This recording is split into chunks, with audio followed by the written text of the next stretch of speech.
Busgrow, the Painting Pros, Miles Contracting, Whitby Minor Lacrosse, Lauren Co. MPP, CRCS, Liz's No Frills, Nick and Dot Soroketti, Peacock Family Promotional, and the Loyal Orange Order.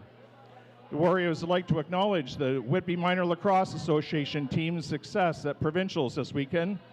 The boys U9, U11, and U13s all won the A championships, while the girls U11, U17, U22 also won the A championships in their divisions.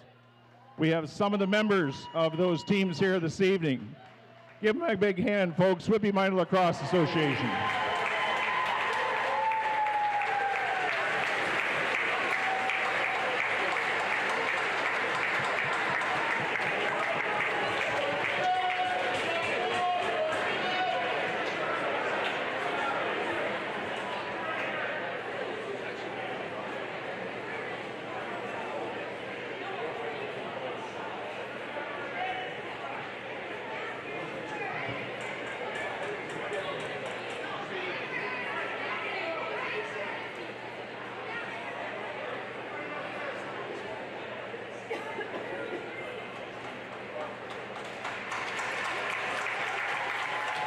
Give them a big hand, folks. Okay, guys, off the floor, please. Let's go, boys.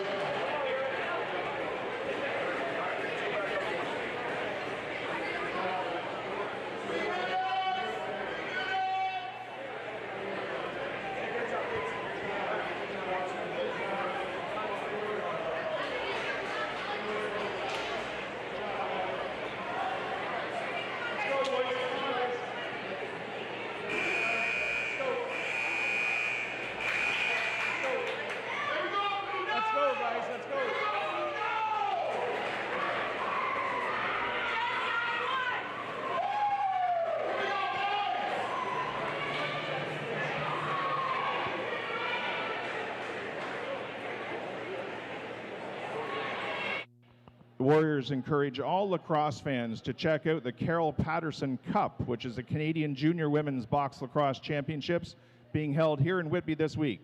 Action started today at McKinney Arena and continues the rest of this week here at Iroquois Park. Round-robin games are at 1 o'clock, 4 o'clock, and 7 o'clock daily, Monday, Tuesday, Thursday, and Friday.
Scugog Island First Nation, which is covered under the Williams Treaties. We are situated on the traditional territory of the Mississaugas, a branch of the Greater Anishinaabe Nation, which includes Algonquin, Ojibwe, Adawa, and Potawatomi. It is on these ancestral and treaty lands that we learn, live, and play lacrosse. Now, if you're able, please rise, remove your caps for the playing of the O Canada.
Good evening and welcome to Iroquois Park Sports Center. We're here at the Ontario Lacrosse Festival over the last week and a half or so. A lot of hardware, a lot of medals, a lot of banners have been handed out, and perhaps one more here tonight as the Iroquois Trophy is in the building. However, the home team has won the previous 5 games of this series. St. Catharines taking a 3-2 lead last night. My name is Matthew Carrick alongside Lucas Arger for the call of game number 6 with the Whitby Warriors with their backs against the wall. Joel Watson says there's no place we'd rather be than right here at home. Whitby was in this spot literally a year ago, Matt. They lost game 5 in Orangeville, came back here to this building where the Northmen ultimately eliminated them in that overtime thrilling game. Whitby looking to rewrite history tonight and force a game 7 back in St. Catharines. And if we look at what happened in last night's game, it was a 7-goal run towards the end of the first period into the second for the Athletics before Whitby went on a run of their own, scoring 6 goals in that third period, but falling just short as the Athletics are now 1 win away from going back to the Minto Cup for a second straight season. And there's only one spot remaining in that dance, with the Victoria Shamrocks clinching their spot yesterday afternoon in overtime. An 11-10 victory over the Coquitlam Adirondacks. Calgary Okotoks will be there as the host. They're facing Edmonton in the RMLL final. Those two teams will make it in. And will it be Whitby or St. Catharines? And will we find out tonight, or will we find out on Tuesday, scheduled for game number 7? If necessary. It will be a big game here tonight, 60 minutes. We know what's at stake. It's either ending here tonight in Whitby, or we make a trip right back down the QEW towards Niagara Falls. And we've talked about it a lot, Matt. It's been the home team that's won every... Outside shot. Bucktooth from his wrong side, testing Cooper Wilson early. Bucktooth able to score on Wilson on that exact same shot last night, seeing if he can beat Wilson on the game's first shot 30 seconds in. And now Whitby goes 5-on-5. For Phil Weatherup, his team in their white with blue helmets and red letters. They'll go right to left. Here with Cam Monders on the outside. Aggressive defense played by Sutter Pilon on the hands of Monders. Dumping it into the corner. Suter got past the check behind the net, and the shot in on Ty Wilson. Ty coming into this game, 11-2 record after last night's win, 7.52 goals against, 8.36 save percentage. Brother Cooper, 10-2 record, 7.19 goals against, 8.16 save percentage. We've been saying it all series long, Matt. Both these brothers have almost identical numbers through the playoffs, as they've played both the same amount of games, took Whitby 6 games in round 1, 4 in game 2. St. Catharines 5 games in each of their first playoff games, or playoff rounds, excuse me. So both brothers no strangers to big moments. Who is going to secure the victory here tonight? Here comes Weatherup, a big high step as he stares down. I believe that was Wynarski. Far side shot and a goal for Matthew Ford, drawing first blood here in the game. He's played in 5 games in the since coming back from injury. How about have 22 points now in the playoffs? That's his 10th goal. Takes that pass from Weatherup. There was a seam as the 2 forwards came up, which allowed the D guys to as well. So there was that seam, and Ford fires a bounce shot right past Ty Wilson for his 10th of the playoffs in now 6 games. Ford from Weatherup and Messina. Messina coming in for Zachary Tucker. Evan Barrett in for Trayson Stewart, the changes from last night. Jackson Wilkinson and Liam Hackett remain out. 1-0 Whitby on the board here early. Can't say the same about last night. It was a massive run from the Athletics. Shot clocks aren't synced up, so you will hear a siren, but we'll go with the one off to our right, which has 20 seconds in it now. Monders to Ford. And moving screen. Believe so, as Andrew Ecclestone makes that call. Crew chief tonight working with Mark Thompson and Kyle Coulter. Just right now you can hear the defense chants going from the Whitby U11 team, coming off their 4th consecutive gold medal for this group. Outside shot there coming in. Kennedy got it off Wilson. You saw that started by Jamison Bucktooth. What an incredible series he's had already. Over 25 points. 3 goals away from 100 on the season, by the way. Playoffs and regular season combined. Weatherup. Look at the ball fly. Back over to Ford again. And they really kind of, that second gear first step has been missing from Ford since he came back. Look out. That one headed for the beer garden. If you're lucky, it ended up in the beer garden. Sutter Pilon was looking for, I believe that was Galante down floor, but a good check from Suter sent that one into the stands. Outside will be returned Monders. High step, shoots sidearm. Going to be kept in at the line. Weatherup there. Monders, a little cheeky pass back in the direction of Matt Suter.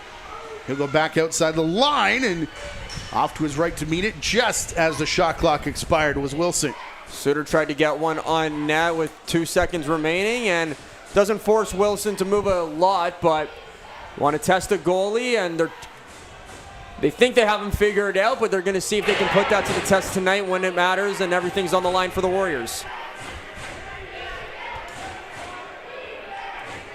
Kennedy down low, 10 on the shot clock. He'll turn and fire and score. Jaden Kennedy with a shot clock winding down. Ties it up for St. Catharines. Whitby's bench not happy as you hear Phil Weatherup asking Andrew Ecclestone why there wasn't a call here. I believe it's going to happen because of Blake Berard. Berard runs through the crease. He doesn't really make a play on the ball, but he sets the pick, which allows Kennedy to come around. And he goes right underneath the stick side glove of Cooper Wilson, and we're tied up at ones here. Loose ball right near the benches. It's going to get knocked back, and Athletics pick it up right there, Matthew, from Patrick O'Farrell. O'Farrell across the line, 1-1 with 4.5 into this first period. Scheduled for the 320s. And who knows, we were here in game 2. It took even an extra on top of the extra period. Bucktooth back up top, bouncer into the top corner. Lucas Rosen.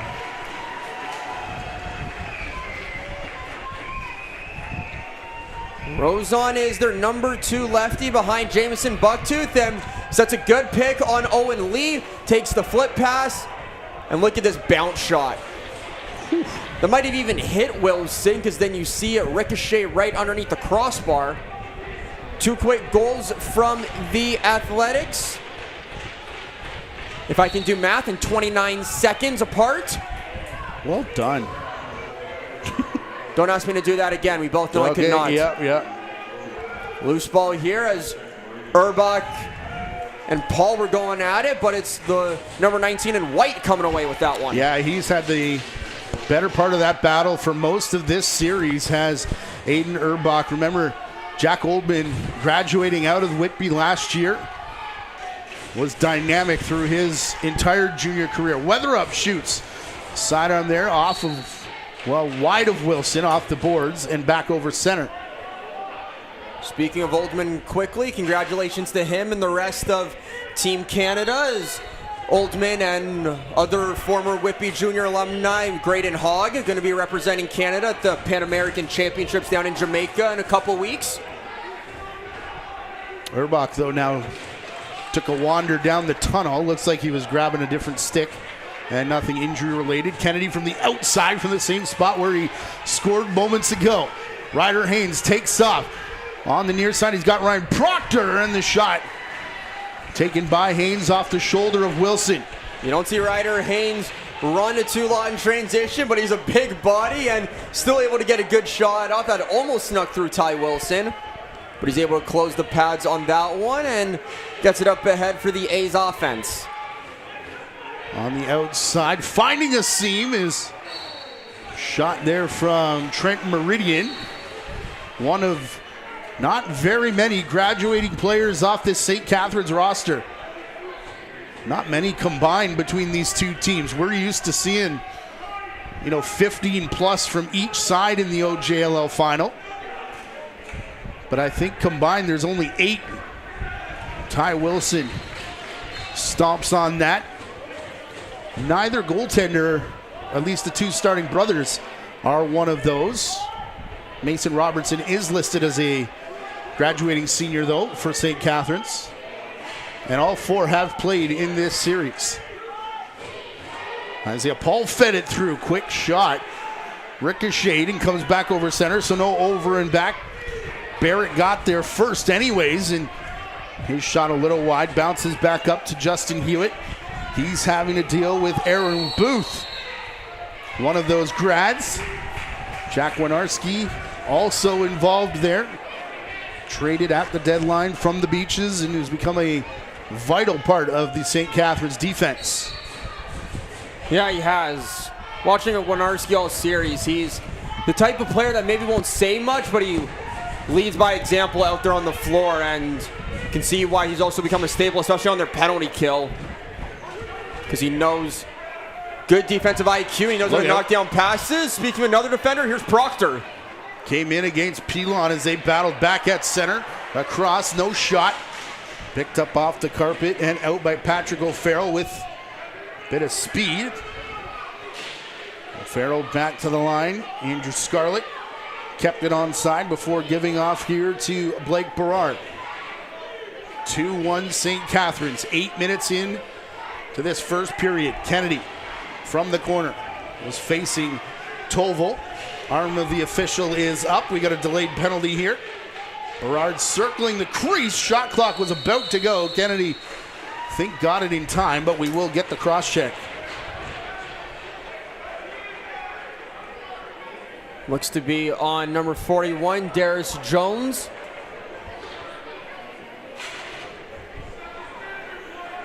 So we'll take a look on the replay. Look on the far side of your screen for Jones, and just a little too high on Zach Toll, it appears. Right in front of Andrew Ecclestone. Athletics get their first power play of the night. And it'll be Bucktooth quarterbacking it back for Rozon. Off the foot and out of play of Wilson. Looked like he was almost looking wrong direction as that bounced off the toe cap. Yeah, I'm not sure if that fooled him or he just didn't know which way that ricocheted, but... Quick stick, look out. Booth and Bucktooth have been running that almost all season, and Booth has gone through the crease, so that'll do it for the first offensive set. But Got to keep your eye on 44, well, at all times, but he's been the setup guy mostly in the power plays. Yeah, he has been. He scored a couple power play markers as he did last night in Game 5, but majority of it, he's been the playmaker on the man advantage. Suter back across the restraining line, down in the corner. Messina was there. It bounces away from him. And now, look out, because up at center, Simon Marshall.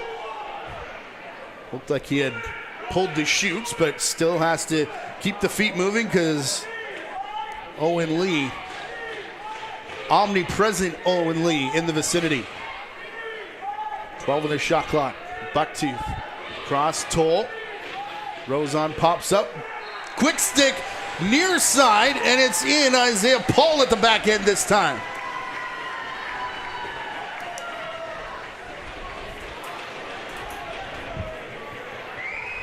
Don't let the Athletics power play get hot because they just keep sneaking a guy back door. We saw it last night with Bucktooth on the quick stick, and now we see it here on Paul. Lurking back door, right on top of the crease. Believe it's Bucktooth who finds him, and he puts that one right past Cooper Wilson. So 3 goals right now for the Athletics on 10 shots, 1 goal off 6 shots for the Warriors.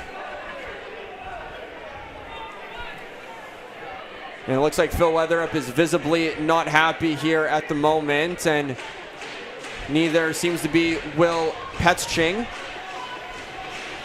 Yeah, Joel Watson told me before the game, he said, pretty much what you did. They remember what happened in this building last year, and he said, you're never in trouble until you lose at home. But he said, if we do it tonight, we're in big trouble. There is no tomorrow for Whitby if that's the case. And remembering what happened 24 hours ago, Phil Weatherup wants to keep this one close. 3-1 lead, approaching the halfway mark of the first period. Messina, little dance.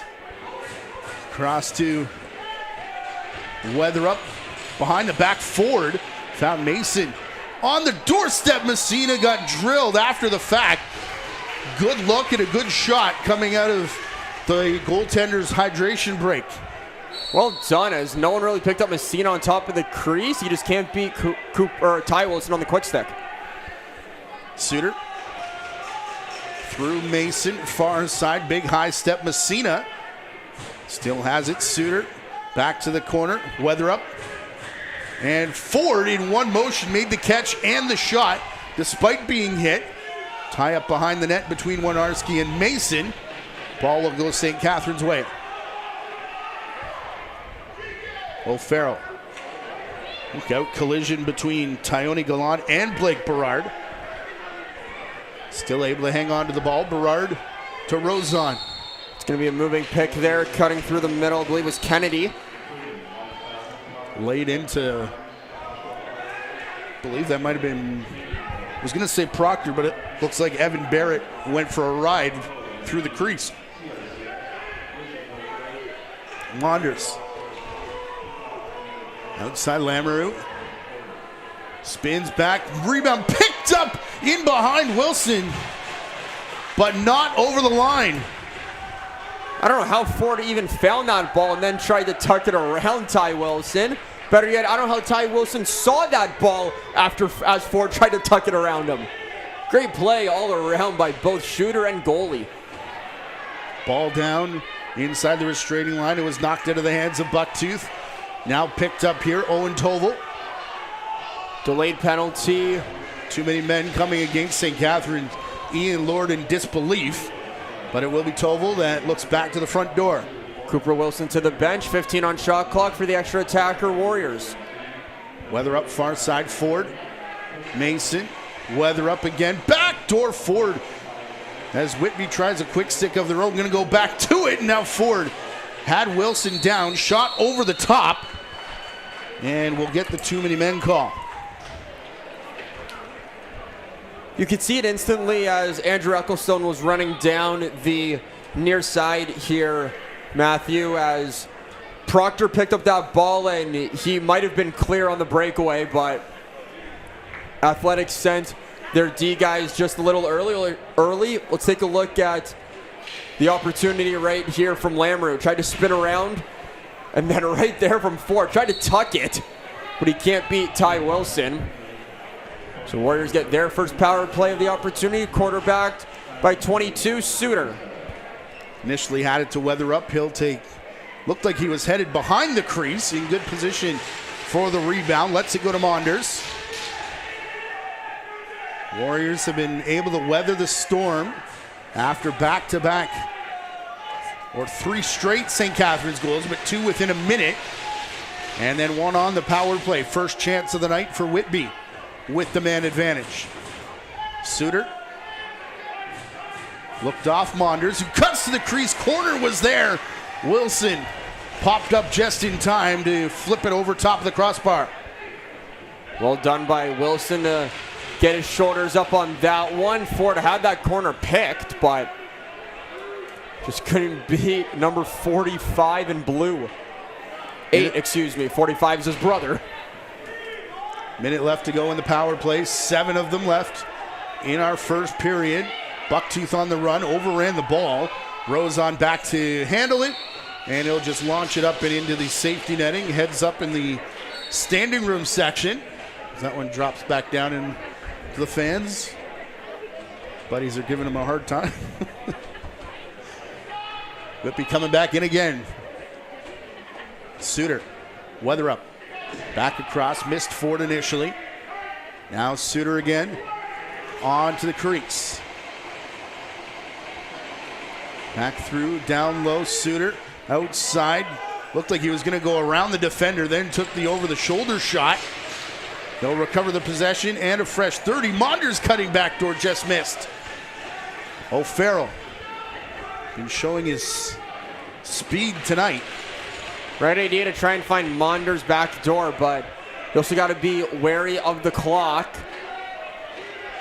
And the Athletics do kill it off as Scarlett's out of the box after serving that bench minor. 5-on-5. 0 for 1 for the Warriors on the power play so far. They come all the way up top. Rozon from outside. Way outside. Puts it through. 22 with 2 goals already on the night here. It all starts with Errol Booth trying to shoot it on his wrong side, but then he finds Rozon literally in the middle all alone. Whitby can't rotate quick enough on defense. They beat Cooper Wilson low. Lead is up to 3 for St. Catharines. And back to the face-off dot. Urbach rolled it out towards the boards, got there first, but flipped it back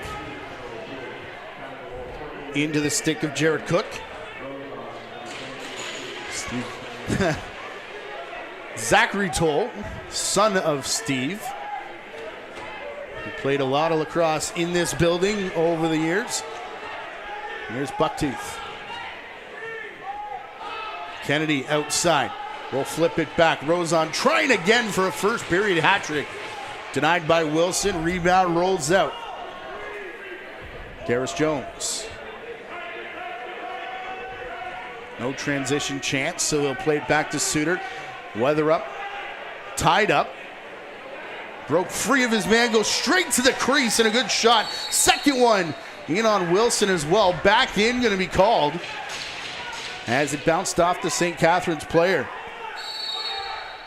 Weather Up, and I believe that was Tyone Galante on the boards. Now Suter in the crease. Right here from Suter trying to go under Galante. I think he got tripped up and stepped in the orange before he tried to shoot that. But if he sees the lane, he's definitely going to try and go underneath and take it. Back outside, Paul. To Toll, to Rozon, shot off the side of the net, gets the reset. Toll being worked over in the middle right now. Ball comes outside. Meridian back to the wall.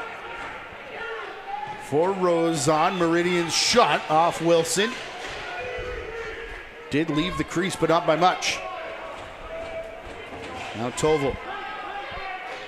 Again, playing in his Second straight Junior A final. It was a call-up with Orangeville last year. Mason out to the far wall. Shot from Lamoureux. Bounces right into the stick of Ari Steinhaus. Whitby shot selection over the past couple of minutes hasn't been the best. That seems to be a poor one right there from Lamoureux. When you have 20 seconds left in the shot clock and you just take an outside rip and bounces and misses the net, that's not the way to get the offense going, not the way to try and get things back on track for them. Look out here, a missed pass trying to find Toll, gets to Hewitt in transition. Kind of shoveled it towards the net, missed. And it will not benefit Whitby, that turnover. Will Farrell. Bouncer to Paul. Jemmett was in the area. 3 minutes left to go in this 3-goal St. Catharines lead first period.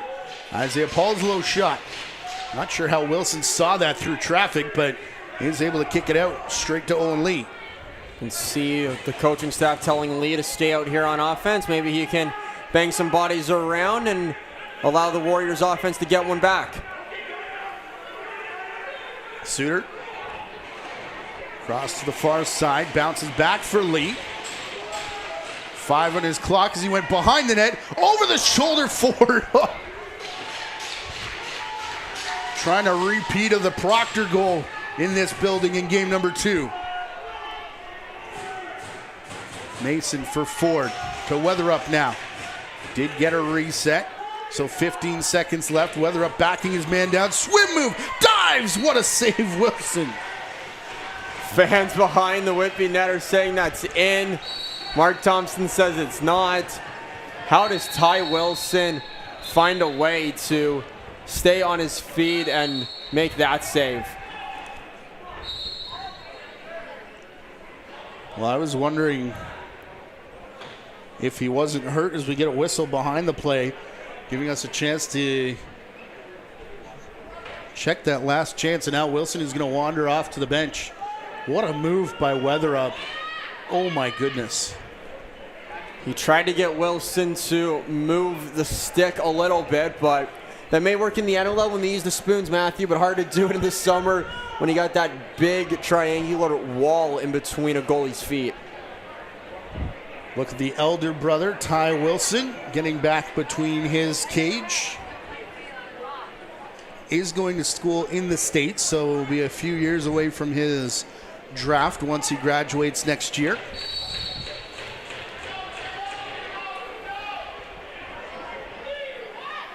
Two minutes to go and a 3-goal lead for the Athletics.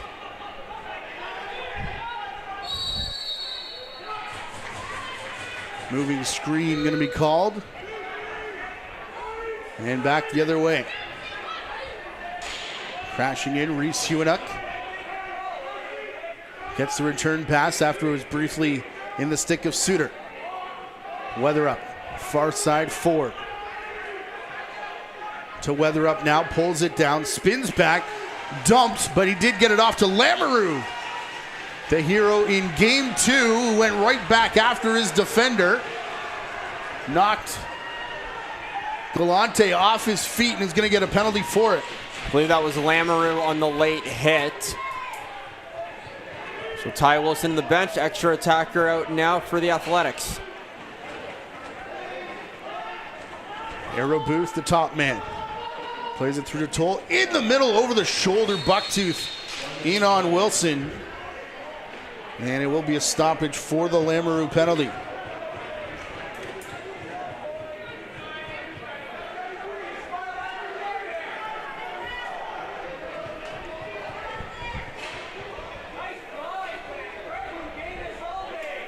So let's take a look. Look at the far side of your screen. You see 33 in white. It's right there, just a little bit of a cross check on the hip. So Whitby looking for a stop here as there's only 50 seconds, now 45 remaining here in period 1. Bucktooth turns and fires, looking 5-hole on Wilson. Save made by the stick. Bucktooth trying to get a moving screen call. Haynes took off with the ball. Now 30 left in the period. Monders back to Weatherup. He'll hang out outside the restraining line, staring down his defender. Off the boards, what a pass. And I believe it was a pass to Monders, trying to shoot through a triple team. Taken down after the fact. Shot clock goes, but Steenhouse out with it. Under 10 to play. Dan Coates calling out the play, not going to call timeout, going to bounce back towards the penalty box area. And that will do it for our first period. Physical affair for sure. Athletics able to go on a 4-goal run as it started for the Warriors with Matthew Ford, and then 4 straight from the double blue, 2 from Rozon, 1 from Bucktooth and Paul. 1 goal off 17 shots for the Warriors, 4 goals off 15 for the Athletics, and it was, well, like we just said, physical affair, a little bit quick at times, not a lot of transition play. We hope to see that in the second period, but you know that the backs are against the wall for Whitby, and probably not their best 20 minutes, but certainly not their worst of the season. Yeah, definitely better than the one that happened 24 hours ago as well, as it's only a 3-goal difference, but it is St. Catharines leading with a chance to hoist the Iroquois trophy at the end of the night. Second period comes your way in 9 minutes. You're watching the Ontario Junior Lacrosse League final from Iroquois Park Sports Centre in Whitby.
Teams are back out on the floor, getting set for the second period here at Iroquois Park Sports Center. It is 4-1 for St. Catharines after the first. It started with a goal from Whitby. Lucas, take us through the action. Yeah, it did. As you see a look on this pass here, Weatherup able to find Matthew Ford for a good outside bounce shot rip. But then it was 4 goals in the first period of last night's game for the Athletics, and they do it here. This is how they do it. It starts with Jaden Kennedy. Comes around a pick from Blake Berard. He's able to beat Cooper Wilson, and then take a look at what number 44 does right here. Jamison Bucktooth on the assist, flips it to Rozon, and he fires a bounce shot of his own. The run would continue on the power play here. Watch the right side of your screen. Isaiah Paul is left all alone back door. Cooper Wilson can't get over quick enough, and he's able to beat him at top corner. And then Rozon was back at it again, but not before a great opportunity from Weatherup as he tried to go over the head of Jack Winarski. Went 5-hole, but gets stopped by the stick. You see Errol Booth wanting to shoot on his wrong side, which allows Rozon to get all the time and space that he needs. And as we finish up those highlights, we see Ecclestone and Coulter, having a conversation with head coach Phil Weatherup as he'd like an explanation, but seems to not be liking the one that he's getting. And you can see the two of them going to talk to Dan Coates right now, probably to explain what they just told Phil Weatherup. He hasn't liked very many explanations he's got in this series, says Phil Weatherup, but Dan Coates seems a bit more appreciative of the two officials going over. 4 goals off 15 shots and 1 off 2 power plays for St. Catharines in the first. 1 off 17 for Whitby as we switch sides now. And still 59 seconds remaining on Lamoureux's minor, which is that second power play of the game for St. Catharines. Another face-off win. Urbach thrown back across the line. And a miscue here for the Warriors coming out of the room. Not the start that you want off of possession number 1, especially when you're still killing a penalty.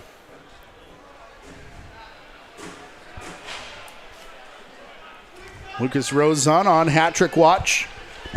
Out of that first period, outside Bucktooth. Back to the crease, you see Wilson make a big step to his right, guarding against that quick stick. We saw them try a couple times. And then score with Isaiah Paul. Up for grabs, Justin Hewitt had it, flips it over his head. What an outlet pass to Jack Morris here. Well done by Hewitt as Bucktooth was whacking him on the arm and the hips, and believe Hewitt knew right where Morris was and goes 2 hands on the stick over the head, right into the stick of number 5. Power play expires, officially 1 for 2 now. The Athletics on the night. Minute into this second period. Ford, Lamoureux outside, just missed, and can't beat the shot clock. So the A's to take over in front of their bench have been the Laxmag top-ranked Junior A team pretty much all year, save for a couple weeks. He's played across to the far side. Kennedy on the run off the shoulder of Wilson, stumbled him backwards, and he's waving at the official. I think he wants a sec.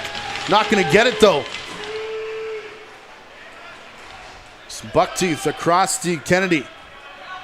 Now Bucktooth again. Proctor holding him up. Shot wide. Goes up and out of play. And if Cooper Wilson did want a stoppage, was close enough to the official there that he could have called for one, but it's in the stick of Darius Jones and about 150 feet away. Let's go Whitby chant. Starting to break out early here in the second period. Next goal feels like a big one, especially on the heels of last night. Ford across. Suter back for Ford. He was tied up by Sutter Pilon. Takes a whack. Thought he came out of the corner with it into the back of Reef Stainhouse. And it'll be Warnarski that comes away with it after the shot clock. Kind of surprised there wasn't interference given there in the corner, but it's Toll working the other way. Stutter step outside. Toll off center, lets Naughton shoot, neither does Bucktooth. Had it bounce off his stick. Back to Toll. Far side. Rozon's shot. Clanks off of Wilson. Owen Lee meets Rozon. Now Kennedy as it's a fresh 30 for the Athletics. Toll cutting through off his stick. Played down Booth. Takes a chop there from Jemmett. Up for grabs. Booth down to the crease, and Toll called for running through it. Whitby caught a break there as it was Toll and believe it was Berard that could have had a 2-on-1 there as Urbach was in on the crease, but that could have been a deadly mistake from the Warriors there. They catch a break there. They'd love to get the period's first marker here on this possession. Blake Mason outside for Lamoureux. Stutter step, turns back. Still no room. Passes across. Suter's rising shot. Got enough of Wilson to reset the clock. Monders, first one to it. Can't come up with it though. And it's played back out. Xavier Peters. Meridian. Toll. Bucktooth has it outside. Going back to Toll. Intercepted. Taking off and running. Evan Barrett in transition. Alone on Wilson, who throws out the left glove for the stop. Barrett tried to beat Wilson the same time he did Look on his out. last Ford possession. now. Back-to-back saves Ty Wilson. Now we got a Whitby player running through the crease, so the Athletics will get the ball. And their fans appreciative of the elder Wilson brother Ty's efforts there. That was a great stop by Ty Wilson on two opportunities. First 43 and then 42. Both kind of the same spot.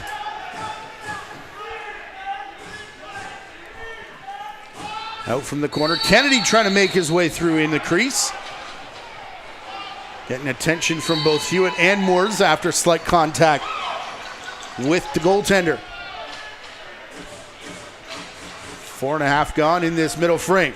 You're going to see Whitby increase the physicality here. They're starting to feel it that they need a bit of a juice goal right now. Weatherup wound up for a hard shot, and the ball popped out the back door, leading to transition from Galante.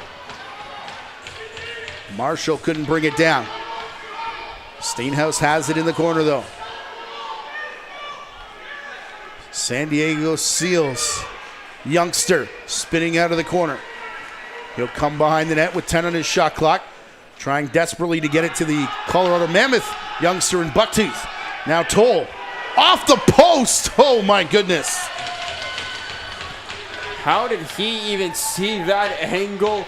We couldn't even see it, and we had roughly the same one, just a bit higher than him up in our broadcast booth, Matthew. Mark Thompson right there to signal no goal, but pressure still on here from the Athletics. Running up towards center, Berard. Toll, far side. This is Rozon looking for Toll back, cutting towards the crease. It's going to come into the corner. Booth recovers it. 5 left to shoot, and Lee swarms him and pushes him back in the orange turf. Well done by Lee to recognize the slide coming and just to stay on him as well, and then he's able to cause a crease violation here. Owen Lee is a dude. That's about the only thing you can think to describe how he's played in this playoffs. Monders, Ford in the corner. Lamoureux has 2 Athletics all over him. Still comes away with the ball. 5 left to shoot, though. Monders gets a step on Peters. Fakes out Wilson and scores. Do not count out the post-college Eagles player right there. You see 7 seconds left in the shot clock. Lamoureux's trying to find an outlet, and he gets underneath Xavier Peters. He fakes like he's going to go low. Ty Wilson jumps and goes right over top of him. That's a big goal right now for Whitby to stay within striking distance, and we can see some of the Warriors fans trying to do the wave, get their get their home team back into it. We will see if that occurs. Those Erbach and Paul are right back at the face-off dot. Ball bounced in front of one of the Warriors who just swung his stick at it. Guess who? Owen Lee. Hayes to Suter. Don't forget about the shot off the post down to our left. Just prior to that goal going in. Weather up. Monders again. Ford has it.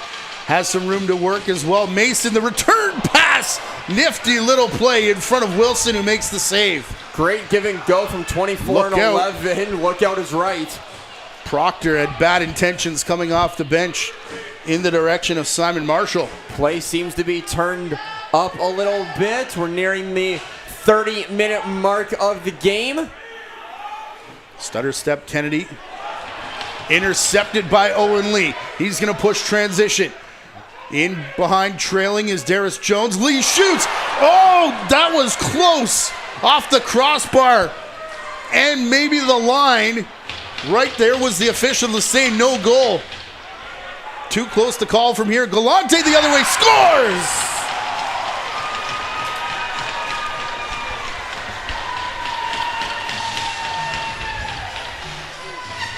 Plays like this in lacrosse are why you play the game. Look at what Owen Lee does right here.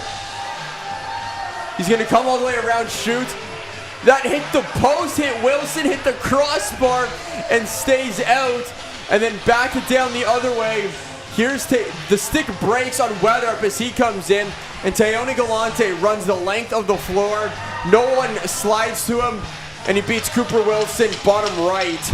So what could have been a one-goal game is now a three-goal game. So the Athletics have restored it here off that rip bottom corner from Teone Galante. All by himself, and it comes, well, roughly 40 seconds after the St. Catharines goal. Suter outside. Quick stick forward, just missed on the short side. 10 seconds left. Monders trying to pick it up in behind the net. Gets it on the reset. Monders taken down. Wilson with his big stick trying to dig it out. And we get... I think they're going to say withholding on Ty Wilson as he had his stick in there and wasn't moving it. So okay. A turnover against St. Catharines. I saw the cover up and I thought there's no way any of the Athletics have it there, but Wilson definitely makes sense. Blake Mason now. That's somewhat of a quiet finals for number 11. Little shovel shot from Ford. That was Monders, excuse me. Monders with his left leg taped up, Ford with his right. As if the 83 and 24 weren't enough.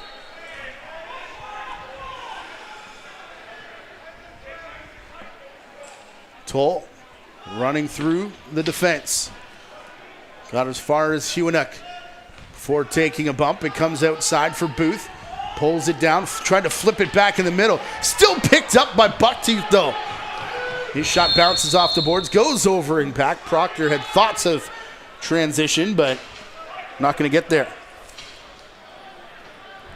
What I'm liking from the Whitby defense is now that they're starting to get stops, they're looking for the transition opportunity. We saw Lee come probably half an inch away from ripping one in transition. Outside, Weatherup going to try. Missed everything. Messina was the guy being held up in behind the net there. Now it's down floor, takedown. In the corner, draws an extra few whistles, but nothing else. Meridian now as plays blown back in. Kennedy backs into pressure. Tried to go far side, another interception. Is it Lee again?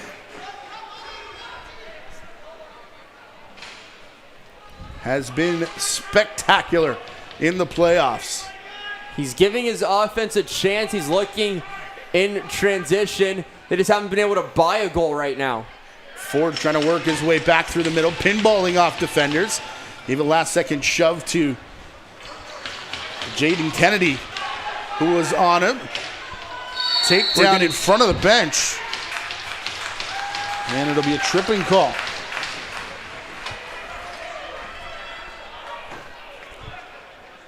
So we take a look on a replay here. All I saw was Hunick go down in the change box. So keep your eye in transition. As you can see right there, Hunick was coming off and looks to be, I want to say it's Isaiah Paul that kind of just stuck his leg out. I believe that's Paul in the penalty box as we wait to see it come up on live stats. Or excuse me, that's Jack Winarski. Huh. I saw a 9 and I took a shot. Probably shouldn't have, but it's Winarski that's going to get called for the trip. So Whitby 0 for 1 on their power plays in the first period. Both teams have yet to score on the power play here tonight, Matt.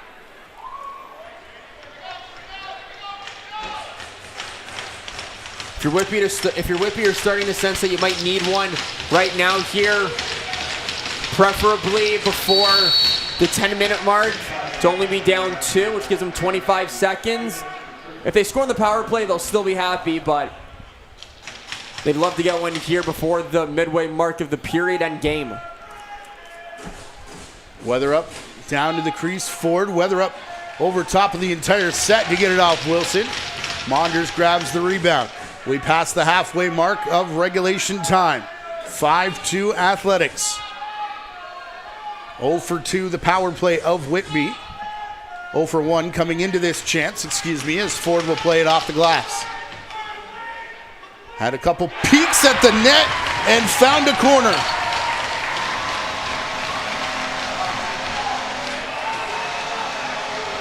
Do not let Matthew Ford walk out in front with the ball from the corner.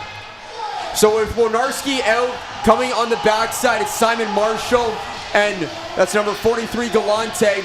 They don't see that it's Ford gonna come out, and they know that they have monitors that they have to worry about behind the net, but as Ford was coming out, the D was shifting to their right, giving Ty Wilson clear lane to see it. Good sight line. He just couldn't stop that one, and for Ford, that's his second of the game and a power play marker. Tova running into that ball as it came right in front of him. Jared Cook getting up a little awkwardly. It was him and Messina that collided, but Cook is going to stay out and play defense. Isaiah Paul on Weatherup, who steps around the screen, and Wilson wasn't going to move, knowing it was caught on the left arm somewhere. Weatherup seems to be a little frustrated with himself, as I just saw him bang the glass and boards on his way to the bench, Matthew. So I think he's starting to feel the pressure, as he hasn't really had a lot of goals here in this series. I know he had 2 last night, but he's kind of been stifled here, especially in his own building.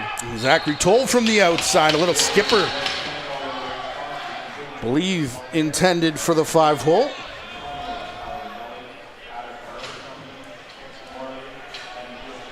Ford off the bench. Back trailing in behind him is Suter. Ford.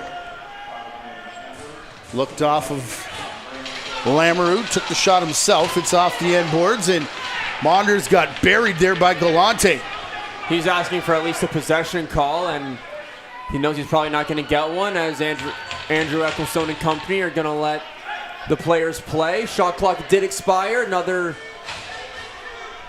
example of them not sinking. Now it's 12 remaining here for St. Catharines. Meridian, cross floor. Popping out of the set is Toll. Getting it back to Rozon. Still stuck on his pair of goals from the first, and his pass is going to be intercepted by Proctor. Proctor and Jones met a baby blue wall back in the defensive end, as the Athletics did well. Under 8 to play. Suter, stutter step, skip shot. Bounced in front of Wilson. Did it hit him? Yes, it did before it went out of play. Jones is going to go to the bench. Messina is going to be the lefty coming on here. Mason directing traffic as he's got the ball. Wants to go one-on-one. Backs into pressure. Has a man behind the net. Off the post. Comes back out. Mason then overran it. Putting on the brakes was O'Farrell. Right idea for Mason, though. I don't mind that kind of set right there, Matthew. Coming out of a secondary possession, Messina is the late man, so he's gonna take his man out and gives room for Mason to go one-on-one. Big battle in behind the net as Lee was all over Berard. Bucktooth with it now across to Kennedy, outside shot. Cooper Wilson feel like he hasn't been tested in a minute, but still stands in for that stop. Shot number 27, I believe, showing online for Whitby. To just 19 of St. Catharines, although the A's lead 5-3. Lamoureux over the shoulder. Oh, my goodness. On his way cutting through. Whitby's kind of trying everything now. They only have 2 5-on-5 goals out of their 3 here tonight, Matthew. So they need to see if they can throw anything they can at Ty Wilson. Meridian to Toll. It'll be Cooper that's probably tested next, and he is. A high save off of Bucktooth, stumbles him. And the Warriors want a word with Bucktooth after that high shot. Remember earlier in the game it looked like Wilson was asking for attention, and now going to get some, as I think the official was calling for the trainer to come out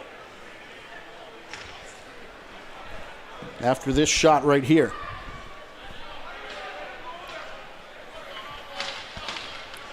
Watch the right side of your screen. Watch Jameson Bucktooth. Leaks back door, all in one motion. Gets it up high on the shoulder, and now both Wilsons are going to go to the bench, get some fluids back in them. I spoke to them briefly after last night's game, and we might have some jarring going on at the benches. Excuse me, pardon me, coming through, Simon Marshall, as Cooper came to the bench. Thought they were going to give us some excitement in game number 4. Thank you. Back in this building, but seems like over breakfast, cooler heads prevailed the next day. Wilson looks like he's all right as he makes his way back in the net to our left. If necessary, game 7 will be Tuesday night in St. Catharines, an 8 o'clock, 7:30 start time, I believe, actually. Have to confirm that. It is 8 o'clock. And that will be the place to be if indeed that happens. Bouncer across. Athletics would be quite happy with one more bus trip and it being the one home tonight. Suter back on the crease. Standing tall, nice and smooth, Ty Wilson. Up for grabs, O'Farrell gets it. Playing it to Scarlett. About everybody in the Durham region screaming that that was an 8 count. Officials don't agree. Couple high steps far side. Bucktooth trying to pick Lee away from Rozon. Can't do it. Those two still tangled up. Coming here, Matthew, as Lee was wrapped up all on Rozon, and I believe that was Bucktooth that came in and absolutely greased Lee low in the tailbone area. Can see Ian Lord and Dan Coates probably not too pleased with it, but as we take a look on the replay here, Bucktooth still charged with official Kyle Coulter. So watch what happens here along the boards. You see 51, watch Bucktooth come in. Comes in and gets him right on the tailbone right there. Happens 3 times. So that's going to be an offensive possession, or an offensive penalty, I shall say. Yeah, 3 strikes, you're out there on that play. His arm didn't go up on the first one. Don't think it went on the second one either, but those ones that are at the base of the kidney pads have been a point of emphasis over the past couple seasons.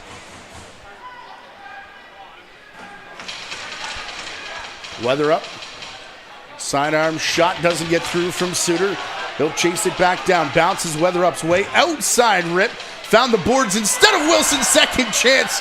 May have been even better though, but Wilson was down off his shoulder.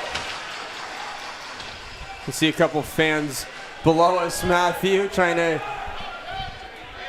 say a couple of things to Bucktooth. That was a great look from Weatherup. Not once, but twice inside of 2 seconds. Unfriendly confines for St. Catharines. Remind you the home team has won every game of the preceding 5. In this game, 6 out of a possible 7. Darius Jones. We talked about it right off the top. I don't see Whitby allowing history to repeat itself tonight. Their backs are against the wall. They got off to a bit of a slow first period, but they seem to weather the storm here from the Athletics right now. Weatherup down to Monders. Looks like the Athletics were going to let him shoot. Did. And he put it off the pads of a falling Wilson. Feels like he's been the much busier goaltender here in this second period. Despite the scoreline you see. Double team, including Lee, all over Simon Marshall, and then Lee back at Marshall along with Toval. Lee stepping up, nearly blocked a shot. Are there 351s out there? It seems like it.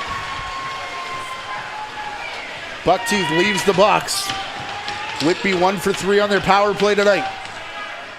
1 for 2, the Athletics. Booth across. Had it bounce off the glass. Bucktooth was still double teamed. Booth going back to a leaping Kennedy. Missed it. Owen Toval to pick up. Here's Haynes. That's a good stop from Whitby as the Athletics were able to pick up that loose ball off that shot. Whitby probably shouldn't have allowed it, but they're fortunate enough that they get a stop here. They need to get one here before the end of the period to keep this game close. Mason and Weatherup playing catch. Now Messina circles the crease. Far side Suter with only 5 left on the shot clock. Around the screen from Weatherup. That one hard off the leg of Galante. And it will lead to a shot clock violation. That was a good block right there from Galante. That's what you want out of your defenders late in games here. Galante walked in, tried to score his second goal the same way he did his first. That errant pass somehow gets past Hewitt, and then Darius Jones comes in to scoop that up.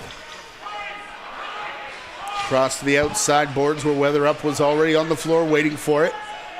Monder sets a screen in front. Lamoureux also in the middle. One-on-one with Stainhouse. Here's Lamoureux. The draw play doesn't work. Knocked out of his stick. He took his man down behind the play as O'Farrell works out. Uses the screen from Stainhouse. Ari crashed into his own man and then ran through the crease, so would be another chance here. Haynes. It was Reef. Stainhouse knocked down behind the play. He's back up.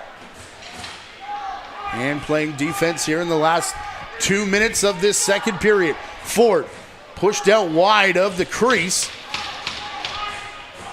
Good job there by Marshall as Ford has it again. Fires over top of his defender. Rolled back in Ford's direction.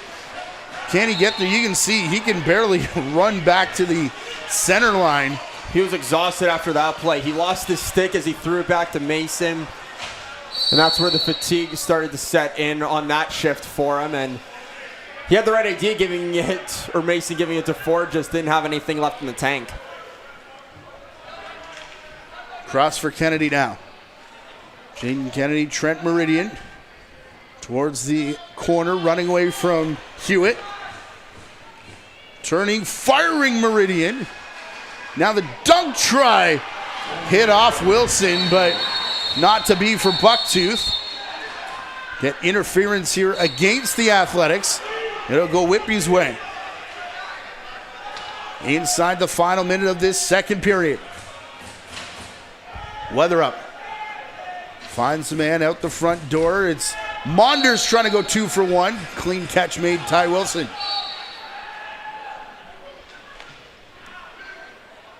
A 14-second difference between shot and game clock. Athletics will take theirs. Well, nobody took one in the first period, so can only use one per period. Dan Coates saying now is the time.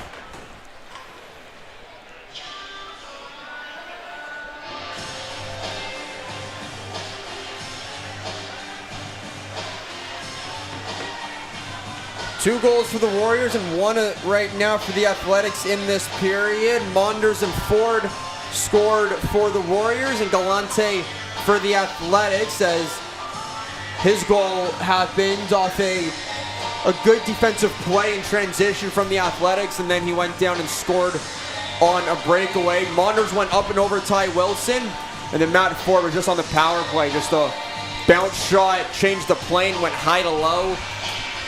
So, we said it, Matthew, 14 seconds when shot and game clock. If you're Whitby, you want to try and get the stop with under 30, so then you can call your timeout potentially, hold for last shot.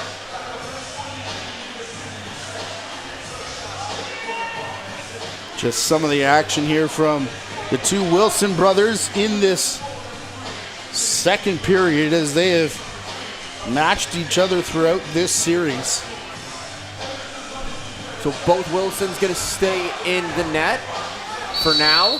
Case to be made for really either one, but I think Ty for goaltender of the year in the Ontario Junior Lacrosse League this season.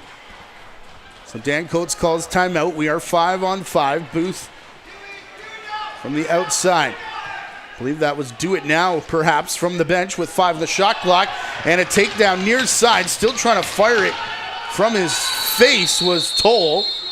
Haynes down floor, but Ari Steinhaus was coming out, and we'll meet him. Bench is going to take the 45 seconds to argue that there was a holding call.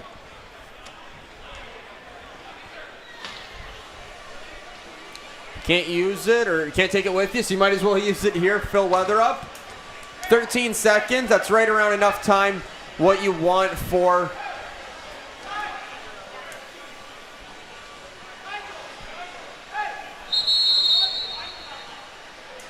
you can see the officials asking the timekeeper's box how much time they got left in the period. Might need to reset the clock just a little bit. Whitby has gotten their chances, and they've been rewarded with 2 goals in this period, but the defense has really kind of stepped up here for the Athletics in the second period, and I feel like they're starting to be a little more physical, starting to challenge Whitby a little bit more, but they're also doing a good job at not allowing any chances. Why? Because they're starting to realize that Whitby will push in transition, so they're getting their 3-4 D guys out there while Whitby is still changing 2 of theirs. Yeah, Ian Lord, Dan Coates taking over as the coaching staff. Dan Coates, the head coach, but you think about their careers in the National Lacrosse League and how good defenders they were.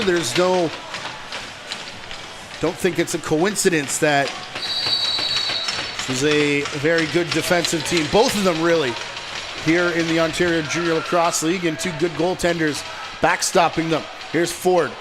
Tried to go across the set, hit a St. Catharines player. O'Farrell will just launch it down and into the corner. And just 1 goal apiece. Pardon me, a goal for St. Catharines and 2 for Whitby here in this period. Has it 5-3 after 2.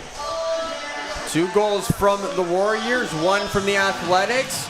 Just talked about it a little bit. Good chances from both teams, but the Athletics still with a 2-goal advantage entering the final 20 minutes.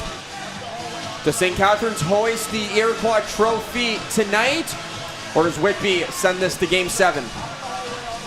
That will be answered in 9 minutes. Third period coming your way next. It's the Ontario Junior Lacrosse League Finals here at Iroquois Park Sports Center. Before we go, we're over 3,000 live viewers right now on YouTube, which is awesome.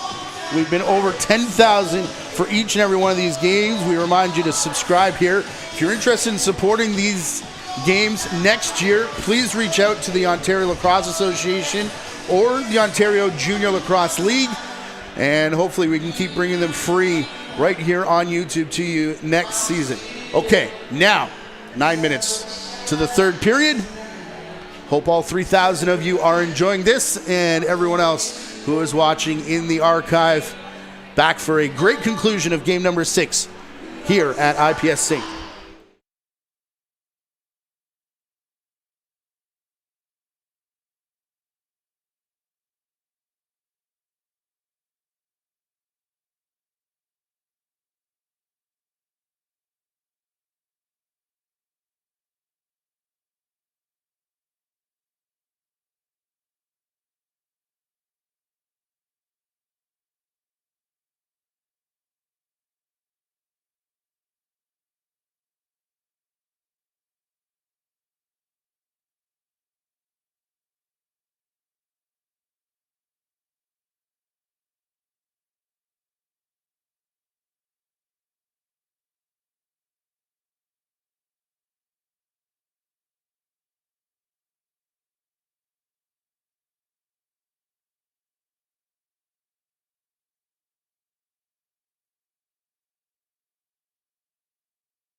We get you set for the third period here. 5-2 is the score. Still the Athletics who are leading off 1 goal off 7 shots. 7 shots in the period. Boy, oh boy. And 2 off 15 for Whitby. Let's get to the highlights here, Lucas. Whitby was able to get more looks there in that period, and they were rewarded with 2 goals. Take a look at the first one from number 83, Cameron Monders. Fakes like he's going to go low, goes up and over, the shoulders of Ty Wilson to beat him there, to bring them to within 3. And then here was a great opportunity from Owen Lee as he comes around, shoots off the post, hits Ty Wilson and the crossbar all in one shot, and then just 10 seconds later, Max Weatherup's stick breaks, unfortunately, and then Tyone Galante comes all the way down and beats Cooper Wilson. And then the final goal of the period was scored by none other than Matthew Ford on the power play. Ball's in the corner. Look at what the 2 left side, the penalty killers, do. Shift to the left, don't get a good rotation, and Ford walks in and beats Ty Wilson. 2 goals, 20 minutes. That's all that stands between the St. Catharines Athletics and their second straight trip to the Minto Cup. Whitby looking to change that. Let's find out, Matthew. Remember, it ended in this building in 6 last year. Owen Toval taken down from behind. One of the just 3 grads on this team for Whitby, including Zachary Tucker, not in tonight. Jack Moore's the other one. Toval limping to the bench right now after that collision. The lone trade deadline acquisition for Joel Watsey. Here's Easton Messina. Pushed outside the restraining line. Sutter Pilon this time taking care of Suter in behind the net. Shot here with about 10 left on the clock. Gets towards the over and back line. Didn't quite make it forward. Trying a desperate Hail Mary. And it just missed as well. Great job from Suter to make sure it doesn't go over the center line there on that possession, which allowed the Warrior defense to get back out there on the floor. Rosen to Toll to Kennedy. Back through towards the crease. It's going to bounce back here for Evan Barrett. Out of the lineup the past 2 games. Barrett slots back in here. Lee going to stay up on offense in front of Weatherup. Setting the screen. Owen Lee might not leave the floor here in the 3rd period. Weatherup for Lee again. 1-on-1. Big defender. Pushing the pass back up top. Drew a double team still. The respect shown to Owen Lee. Right idea as Lee drew the double team, tried to get back to Suter, but a little too high for 22. All the way across floor. Penalty coming, yeah. So you could see hand was up for Isaiah Paul to allow Ty Wilson to get to the bench. Arrow Booth here. To Toll, to Rosen. He wants to shoot. Looked like the corner was there. Off the bicep of Cooper Wilson. He was only tested 7 times, if you believe the online stats. In that second period, Bucktooth turned and fired that one off. The dasher went sky high. Justin Hewitt going to be going to the penalty box. 2 minutes for holding the stick. We'll see if we can get a look at it on replay right here. So watch number 4 in the middle. You see him on the right side of your screen. Yeah, that's a bit of a holding on the stick as he also ripped it right out of the hands of Trent Meridian. St. Catharines 0 for 2 on their first 2 power plays of the game back in the 1st period. Didn't get one in the 2nd. And they get an early opportunity on the man advantage here in the 3rd. Bucktooth outside bouncer. It takes just 13 seconds.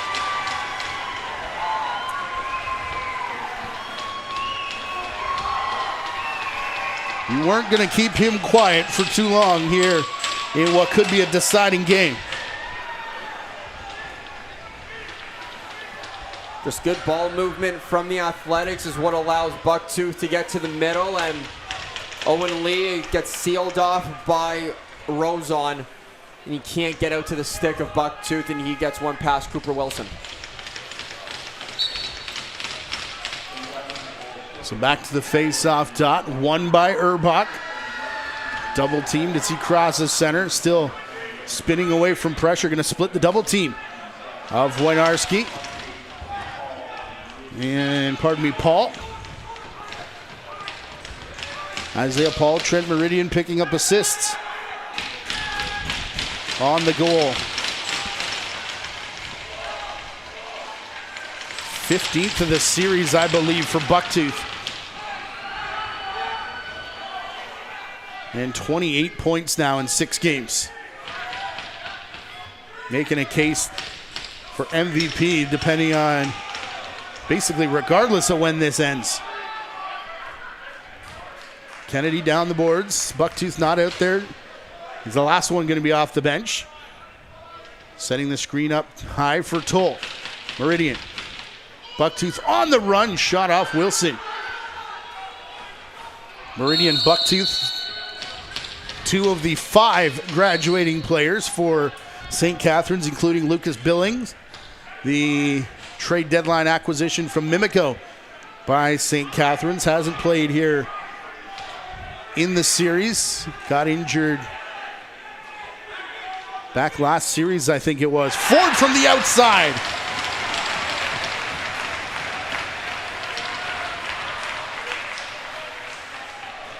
Last year's trade deadline pickup, making his presence known.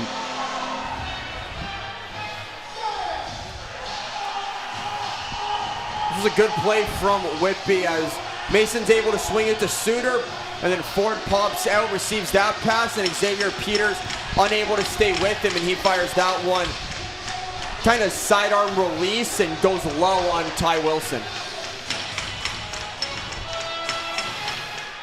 Ford from Mason and Suter. For Mason and Suter, their first points of the night. For Ford, his hat trick. And Whitby still hanging on here within 2. It's been about that all night long. Back across for Suter. Came oh so close last night on a big come from behind effort. Weatherup couldn't handle the pass. Ari Statenhouse gets on his horse. And Suter was back, as was Lee. So Ari Statenhouse lets it go. Shot clock reset inadvertently. Count is down on the floor. Rozon through the middle was told. Bouncer went wide. Bucktooth there to bring it down in a hard sidearm shot. Stayed clear of the crease, putting it to Toll in the corner, immediately buried. Great save from Cooper Wilson as Bucktooth kind of found that loose ball right in front of the crease. I don't know how Cooper was able to stop that one. It's very difficult to stop Bucktooth on a good day, let alone he's 2 feet in front of the crease. Here's Ford. Monders back in Ford's direction. To Monders again. If he lets that go as soon as he brings it down, I don't think Ty Wilson was stable to get there. But took a few extra steps. Thanks to Marshall playing defense. He's got the ball now. Gonna hand off to Arrow Booth.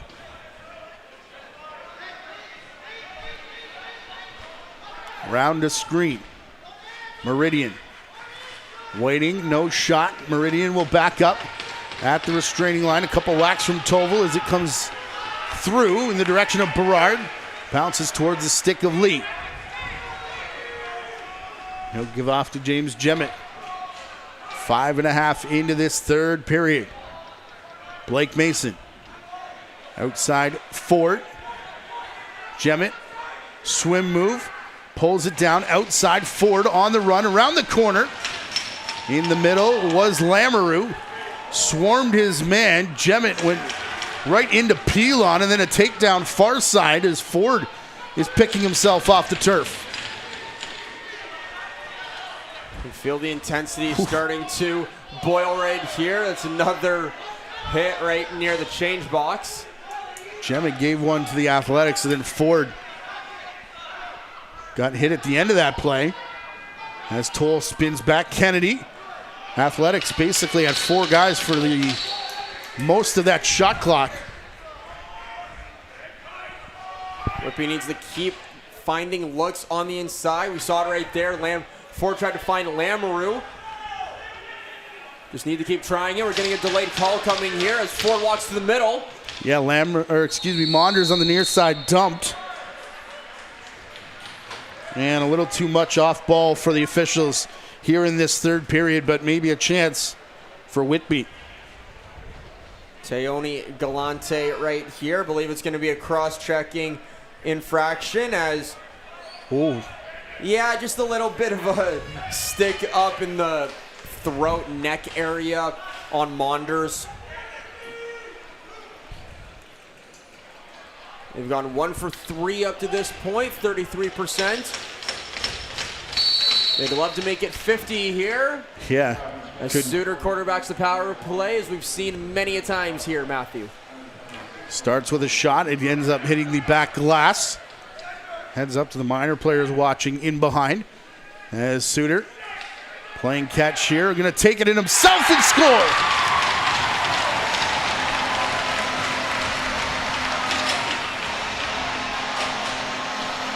Felt like the biggest power play of the season, perhaps, for the Warriors, and they capitalized.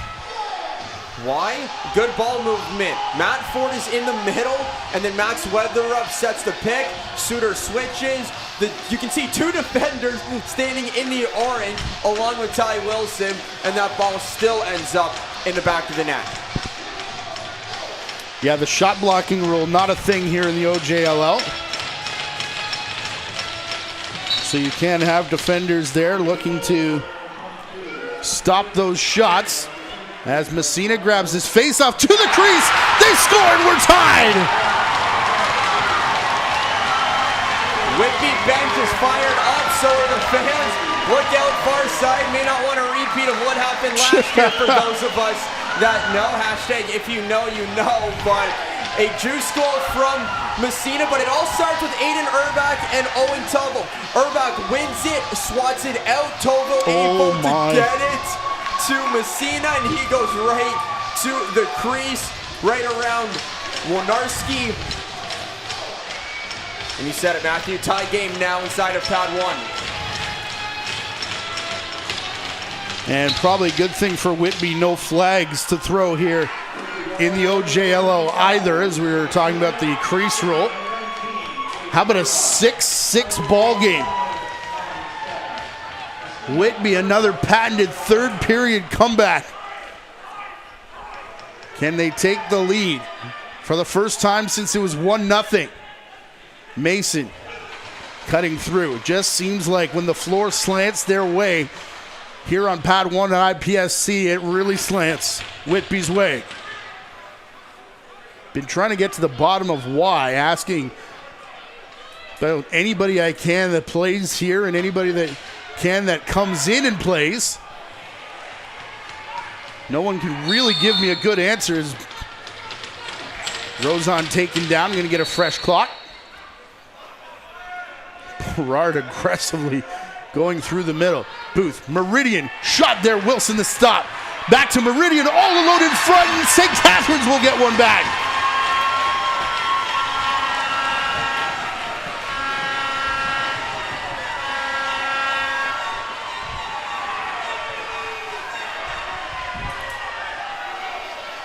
Well done by the Athletics here. They just keep the pressure on. Booth to Meridian, shot, bobbled a little bit, and then Meridian goes over the shoulder of Wilson, and a couple of Athletics fans behind that net of Cooper Wilson getting hyped up as they've restored this lead. Meridian, Bucktooth, Arrow, Booth. How about 3 graduating players for the Athletics combining to give their team the lead back after Whitby tied it at 6. You want to call on your graduates, your leaders, veterans, when you're in big moments, and this is a big one right now for the Athletics. 11 more miles to go here, though. Still a lot of lacrosse left. Here's Weatherup from the outside. 5 left to shoot. Ball bounced out of his stick. to the double team. Up top, Lamoureux may have hit the defender who was crossing in front of Wilson as that shot came. And it will be a 30-second violation against the Warriors and Athletics ball. Galante to Toll. Lamoureux looked out, him and Wojnarski. Couple forearms as they went off the bench. Berard, no shot. Kennedy, same story for him. Elected to pass in the corner, missed, and Darius Jones will get it up and out to Barrett.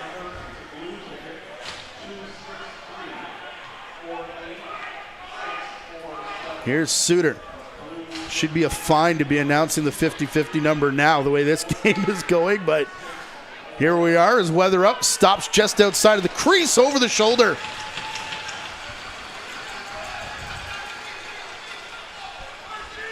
Ari Steinhaus will cross the timeline as we get set to cross the halfway mark of this final scheduled regulation time period. Shot from Bucktooth, another one that gets the mask of Wilson. That's 3 tonight, and 2 of them have been from number 44. He's standing there holding the mask. I think the officials want to see which way this loose ball is going to go. And Owen Lee will pick up. He's not too happy that he had that mask off during live play for about 10 seconds and Kyle Coulter hadn't blown it dead. And personally, I don't blame Cooper Wilson. If you're a goalie, you want to fix that helmet as fast as you can if you're attendee. And when the officials don't blow it dead, I can see how that can be frustrating. Yeah, but with the loose ball, there was no shot coming. And I understand the officials' point of view as well to make sure that there was no, didn't have to discuss it. It was going to be someone getting possession, and as soon as whoever it was probably going to get blown dead. But we're back the other way with Suter now. On the run, little flip, picked up. Lamoureux fired it through the crease without harm. Weatherup has to force it, and that one also goes wide. It's another shot clock against Whitby. Saw this in the last couple games here that, down this stretch, this St. Catharines D can really dig in. And that's a couple shot clocks now in the last few possessions. Toll. A little funny bouncer that got through traffic. Cooper Wilson gets it in that big summer stick. And now it's James Jemmett that's got it. Mason. Off the bench. Suter and Lamoureux behind him. Jemmett staying on. And it's played across for Suter. Again, St. Catharines ISOing the man behind the net. Shot there, Suter. The mesh rippled, but it was Wilson getting a piece of his post. Fresh 30 seconds. Jemmett across. Tipped. In front of St. Catharines' bench. Here's Ari Steinhaus coming out in transition. Penalty coming. Not going to matter.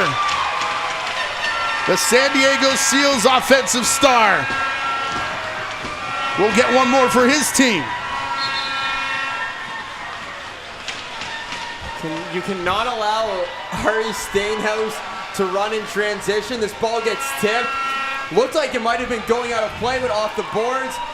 And look at the 6'4" stature comes in, picks a spot top corner. Would have been an illegal substitution penalty coming. But instead, it's a 2-goal lead again for the Athletics. Steinhaus most likely has the best case for transition player of the year.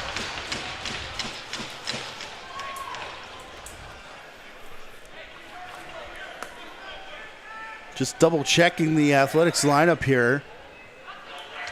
Bucktooth, the only multi-goal scorer in the game tonight. They've got 8 from 7.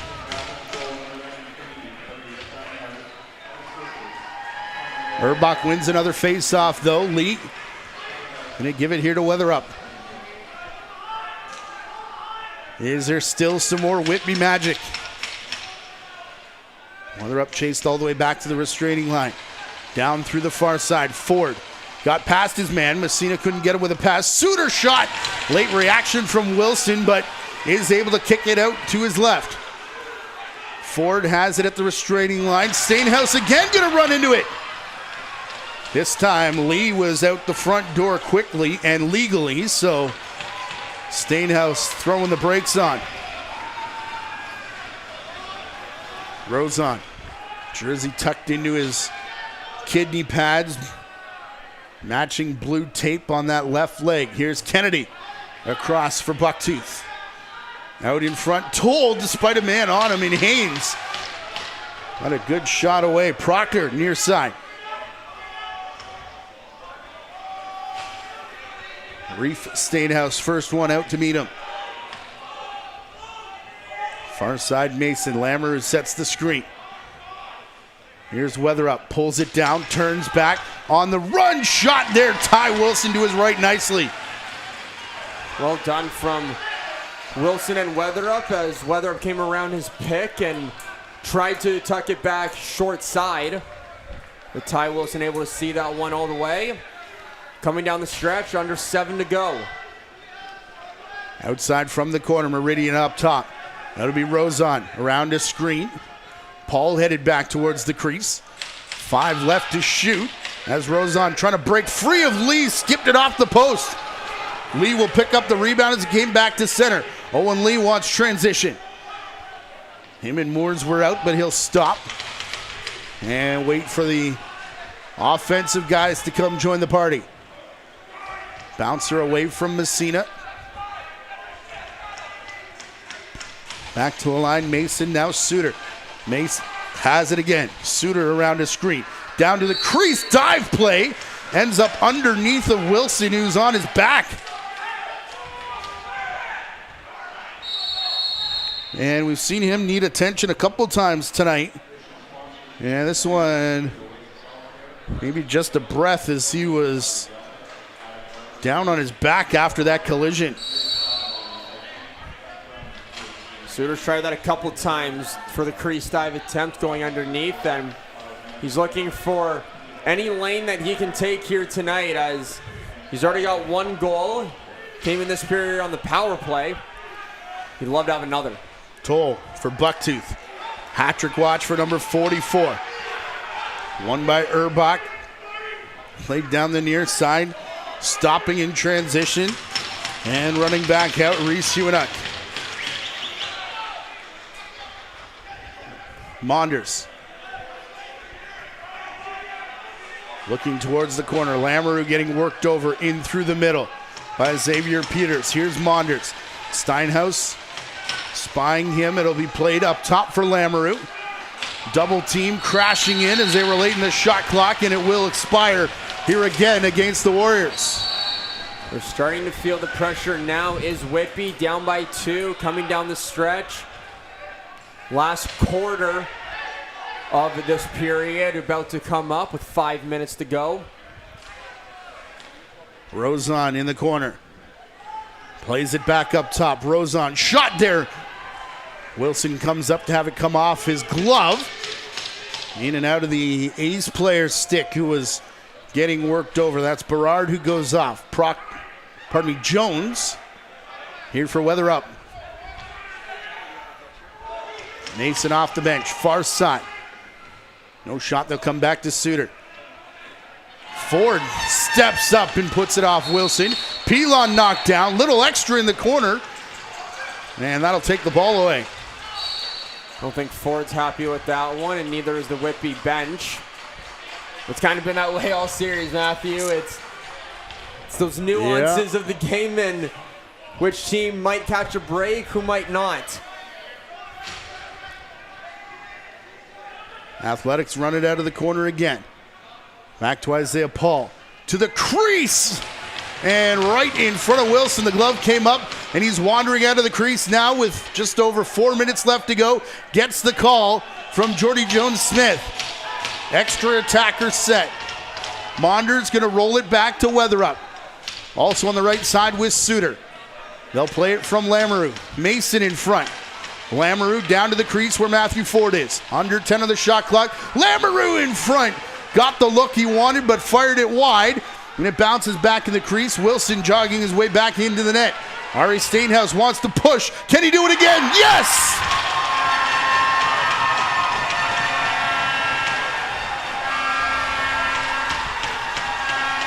Two straight goals in this game by the Athletics. Ari Steinhaus has them both. Both of them on a breakaway in transition.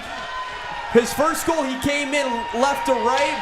He went top right. This time he comes in right to left, goes top left. Is there anything 93 cannot do? Paraphrase Pat Gregoire, are you kidding me? Back-to-back goals from number 93. Messina runs away with another face-off, got dropped, and is down in the change box. Isaiah Paul letting him hear about it. Cooper Wilson back to the bench. Yeah, he's going to get there before Messina, who's in a lot of discomfort. Suter, weather up. Monders again. Ford, quick stick, backdoor. Off to his left for the save was Ty Wilson, but Lamoureux picks it up again. He was the hero here in game number 4. Do they go to 33 again? It's Suter. Up top, Mason missed it. Suter back for Weather up on the run. Wilson up to make the stop. Sutter Pilon picks it up. And will bounce it to the front door. Arrow Booth back to Sutter Pilon inside of 3 minutes. And the lead is also 3 for St. Catharines. Berard. Toll off the bench. Bucktooth. Long pass in the corner. Looked like Booth had broken free. But Lee took his lane to the net away. Pair of 42s, Booth and Proctor involved over on the far side. And Wilson nearly caught wandering as Berard was back looking after that ball. Yeah, that could have been costly right there from the Warriors. But Wilson able to keep that one in his possession, and then that one almost gets thrown away by Whitby.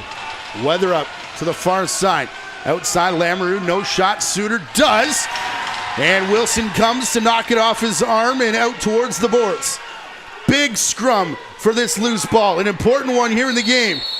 Couple right arms from Ford down at the bottom of that pile as he and Galante renew acquaintances. At the end of the day, it's just going to be Galante getting called for it, and he's giving it to official Ecclestone. Cooper Wilson looks exhausted at the bench. Can only get there leaning on the boards, doubled over. Meanwhile, it's a 6 attacker set the other way. Weather up. Wheeling around, had eyes for the corner, hit the shoulder of Wilson. Second shot never got its way through. Here's Reef Stainhouse picking it up. Can he beat Wilson? We've got a tie-up in behind. Reef's brother, Ari. And look out, Ty Wilson comes in to pull his team leader out of the pile, so there's nothing more at the end here. Sticks are out on the athletics bench as they sense this one might be just that close. 1:41 to go, though. And it will be a St. Catharines power play.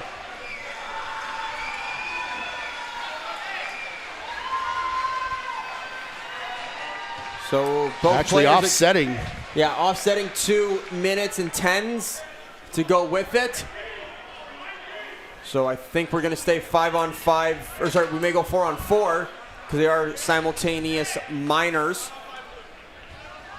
But because the 10s are associated, it's going to be 5-on-5, and St. Catharines is going to retain possession as looks like most of the Warriors fans are heading for the exits. Some of them a long walk to get back to their car. Including myself. Yeah. I had to park in Bowmanville to get here. You're lucky. You're lucky to park in Peterborough. I had to walk down Highway 115. At least it's downhill. Here's Galante with the ball into the last minute and a half, and the St. Catharines Athletics fans who have made the trip are making their voices heard here. Double team against the boards. Galante holding it up over the top of the 2 defenders to make sure the official knows he's got it and has it legally. And Galante will run back. He does want to change. Thought he was going to stay on. Closing in on the final minute here. Weather up far side Ford. Whitby need 3 in the final minute. Maybe too high a mountain to climb. Bouncer up and into the timekeeper's area. It will be Whitby ball. Down to 53 seconds now. Messina to the corner. Ford. Messina back to the crease, stepping up. Nearly intercepted by O'Farrell. And Wilson will have it in timeout called by Dan Coates. They're starting to feel it now, are the Athletics. They locked it down here in the third period, and they've done exactly what they needed to do. They didn't need to win by much. They just needed to score more than their opponent. It looks like that they've done it. I believe there's 40 seconds remaining in regulation time.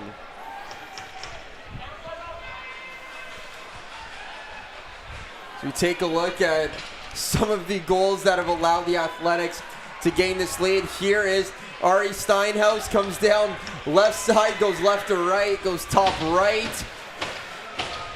And then here was his other goal coming in on the right side.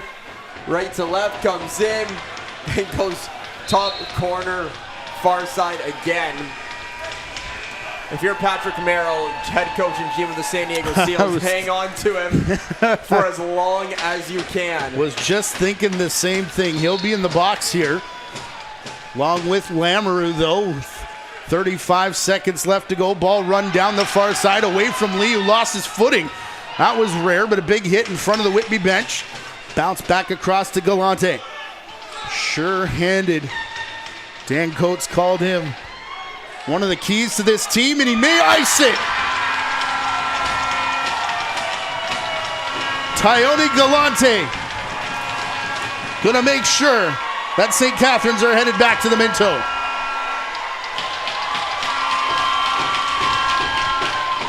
What a great individual effort here. You can see that he's being pressured by Moores and Hewitt. Ryder Hainson comes in on the double team, James Jemmett. But the bounce shot to seal the deal, it looks like. Celebrations are starting to begin over there on the Athletics bench. Cooper is going to head back to his net for the final 20 seconds of his season, it looks like. You can see the Whitby players on the bench feeling the disappointment. They're going to fall just short here in 2026, Matthew. Whitby picking it up. Maybe one last try here, but not going to have enough time, as this St. Catharines team was too much to handle. It'll be back-to-back Minto Cup appearances for the St. Catharines Athletics, the Ontario Junior Lacrosse League champions.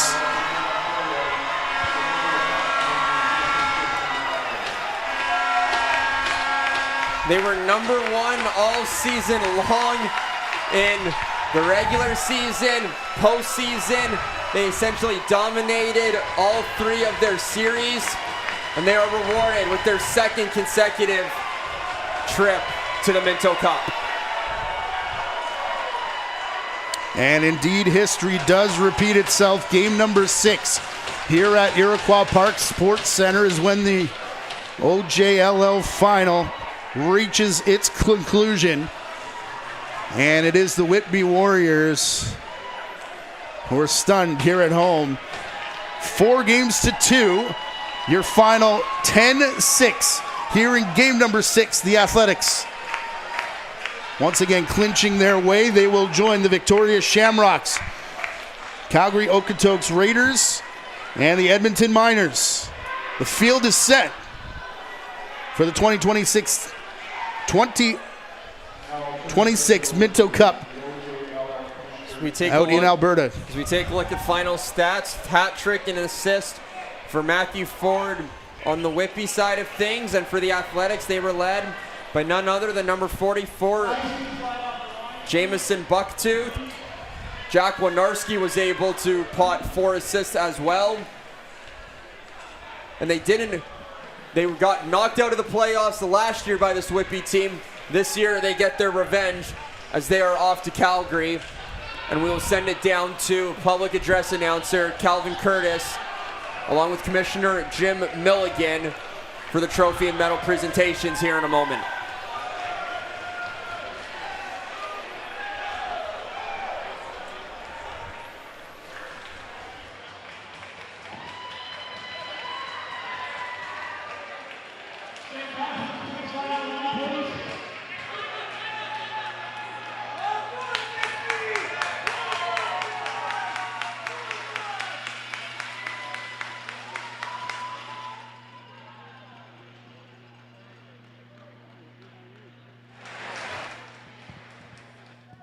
Great series, boys. Great series. It was a very high level of lacrosse, and again, you made the OJLL very proud. Whitby, great series. You represented us very well, and you did a great job in that series and competed hard. So thank you very much.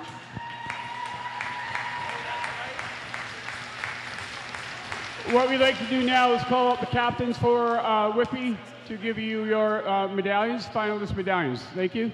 Could you please come up? Captains and assistants, please.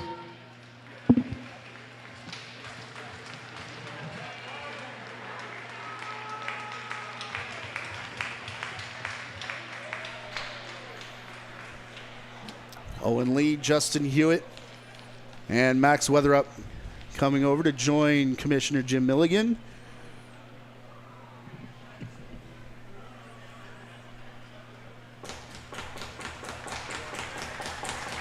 And they will pose for a picture with Ray McAloney as well. Now it's St. Catharines. Great job, guys. I'm really looking forward to seeing you guys compete at the Middle Cup in 2026 out in Calgary. You guys had a great series and competed very hard. Now, please, can the captains come up and accept your championship medallions?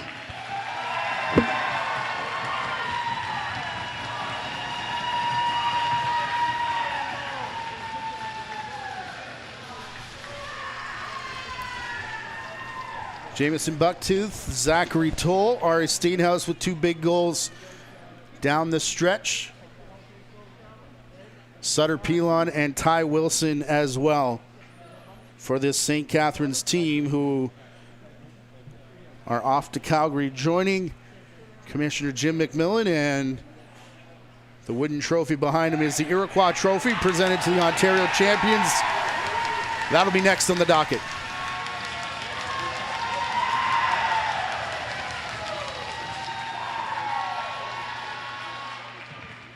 Just to finish off, before we get the trophy out, we need to call out the MVP of the playoffs for this year in 2026, and that is Ty Wilson.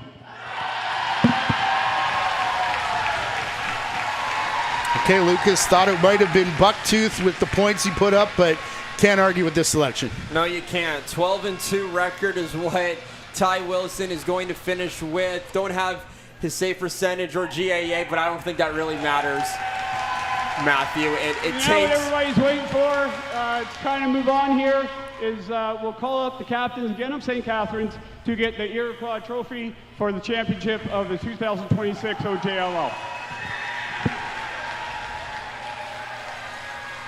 And he's got one more year, by the way.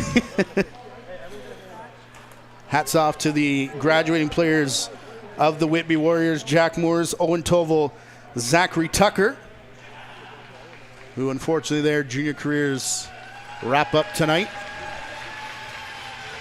Trent Meridian, Arrow Booth, Jamison Bucktooth, Jack Winarski, and Lucas Billings will continue.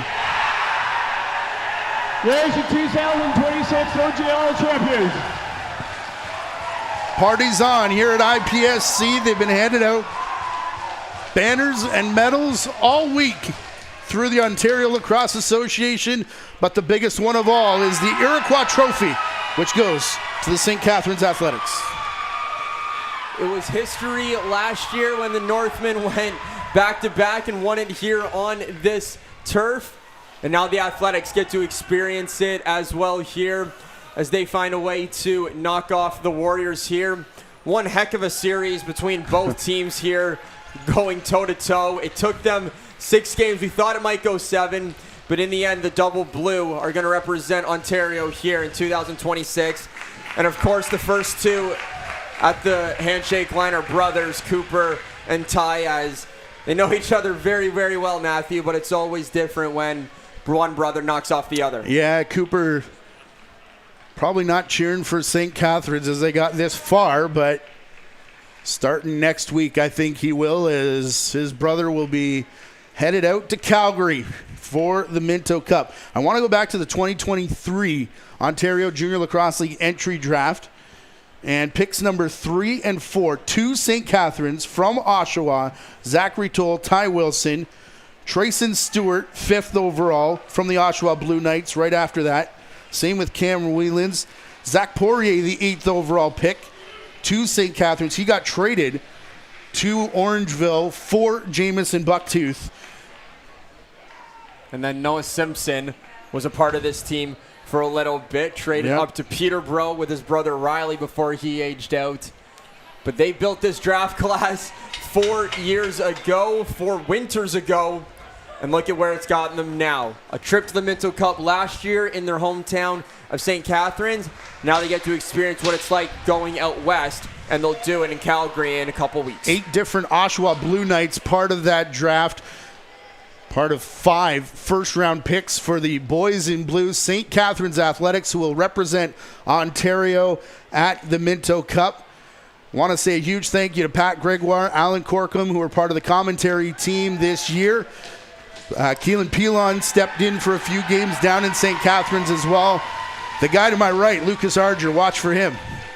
Rising star. Gary Morrison, Rachel Wolf, Chris Bain, the rest of the JVI Sports Network, Jim Milligan for the Ontario Junior Lacrosse League, Colleen Grimes and Jeremy Bailey and the rest of the Ontario Lacrosse Association.